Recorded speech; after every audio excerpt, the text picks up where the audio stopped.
Gauri supreme किचनमध्ये सर्वांचे मनपूर्वक स्वागत। आज आपण एक नवीन रेसिपी शिकणार आहोत, ती म्हणजे घरच्या घरी वजन कमी करण्यासाठी प्रोटीन पावडर कशी बनवायची। प्रोटीन पावडर बनवण्यासाठी 1 कप भोपळ्याच्या बिया घेतलेल्या आहेत। आता एका नॉनस्टिक पॅनमध्ये या सर्व बिया लो फ्लेमवरती फ्राय करून घ्यायच्या आहेत। अगदी जास्त पण फ्राय करायचे नाही आणि अगदी थोडे सुद्धा फ्राय करायचे नाही, थोड्याशा कुरकुरीत होईपर्यंत या फ्राय करायच्या आहेत। साधारण असा कलर येईपर्यंत फ्राय करून घ्यायचे आहेत। एका ताटामध्ये या बिया काढून घेते आणि आता दुसरे बिया फ्राय करायला घेते, त्या म्हणजे सनफ्लॉवरच्या बिया।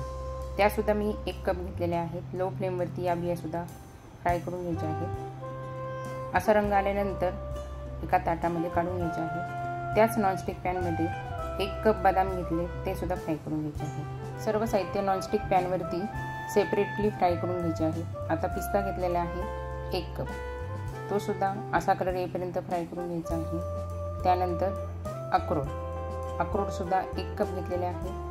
थोडक्यात काय तर सर्व जे साहित्य मी घेतलेले आहेत ते एकाच मेजरमेंटनी आणि सारख्याच प्रमाणात घेतलेले आहेत। आता काय काय साहित्य आहेत ते पाहूया।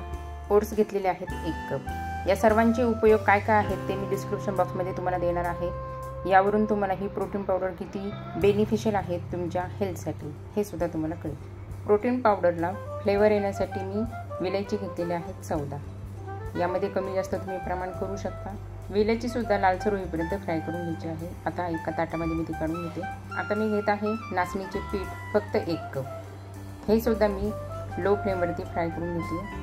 नाचणी आपल्या आरोग्यासाठी एक प्रकारचे वरदान आहे, त्यामुळे याचा मी समावेश यामध्ये घेतलेला आहे।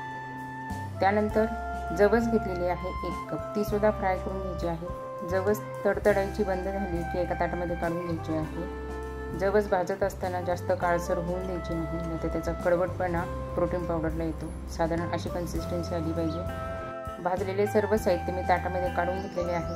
आता ते मिक्स करून घेते। गार झाल्यानंतर मिक्सरच्या छोट्या भांड्यामध्ये याची बारीक पूड तयार करून घ्यायची आहे। अशा प्रकारे पूड तयार झालेली आहे। आता यामध्ये अजून एक साहित्य आपल्याला ॲड करायचं आहे, ते म्हणजे चिया सीड। चिया सीड मी मुद्दामूनच भाजून घेतलेली नाही आहे आणि मिक्सरमधून स्मॅश पण करून घेतलेली नाही आहे, पण क्वांटिटी त्याची सारखीच घेतलेली आहे 1 कप चिया सीड। आता हे सर्व मिश्रण मी एकत्र करून घेत आहे। तयार झालेली ही प्रोटीन पावडर एका स्टीलच्या डब्यामध्ये मी भरून ठेवणार आहे। फ्रीजमध्ये न ठेवता सुद्धा ही प्रोटीनची पावडर साधारण 3 ते 4 महिने चांगली राहते, अजिबात खराब होत नाही।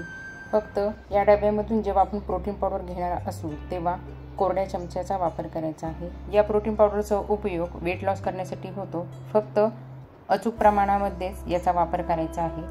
अगदी सकाळीच 1 ग्लास गाईच्या दुधामध्ये 1 टेबलस्पून ही तयार झालेली प्रोटीन पावडर मिक्स करून घ्यायची आहे आणि याबरोबरच प्रॉपर डाएटसुद्धा फॉलो करायचं आहे। यामुळे नक्कीच तुमचं वेट लॉस होण्यास मदत होईल। ही प्रोटीन पावडर तयार करताना आपण अनेक प्रकारचे ड्रायफ्रूट्स वापरलेले आहेत, त्यामुळे ही पावडर घालून तयार केलेले दूध चवीनं अप्रतिम लागते। चला तर मग ही प्रोटीन पावडरची रेसिपी तुम्हाला कशी वाटली आणि हा व्हिडिओ कसा वाटला याची कमेंट करायला विसरू नका आणि व्हिडिओ आवडला असेल तर लाईक, शेअर आणि सबस्क्राईब करायला सुद्धा विसरू नका।